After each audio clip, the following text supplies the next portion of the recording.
दिनैनिफ्राय दुर्गा फुजा जागायजेनबाय। आंनो मिजिंथियो मा दुर्गाया बयनिबो जिउआव गोजोननाय आरो जाफुंसारनायखौ लाबोगोन आरो बयखौबो बोर सारस्रिगोन।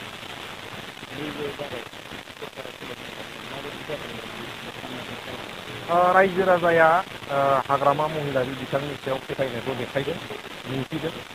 बिथाङा एबसुलुट मेजरिटिनिबो बारा होननांगोन जोङो, मानो होनोबा बेखौ क्लिन स्विप होननांगोन। बिथाङा खोब मोजां रोखोमै नैबे जिनिखि बिटिसि इलेक्सन बेवहाय देरहासार जानो हादों आरो बिथांनो 5 बोसोर जेनाखि खामानि मावनो थाखाय रायजो राजाफ्रा फोथायनाय बा मेन्डेटखौ होबाय। बे मेन्डेटखौ जोङो मान सनमान होनानै 5 बोसोरखौ जोङो बिथांखौ मोजां मथन खामानि मावनो थाखाय जोङो हेफाजाब होलायनांगौ। जोङो रुनिखाथायाव मोननै मन्दपाव हाबदों, हाथिसाराव मोनसे मन्दपाव आरो नैबे सान्थिफुराव मोनसे मन्दपाव हाबदों। जोङो गुबुन गुबुन जायगानि गासैबो बेसेबां दुर्गा फुजा दं नैबेनि मन्दपाव बे 14 चिरां दुवार ओनसोलनि सिङाव थानाय मन्दपाव जोङो हाबदों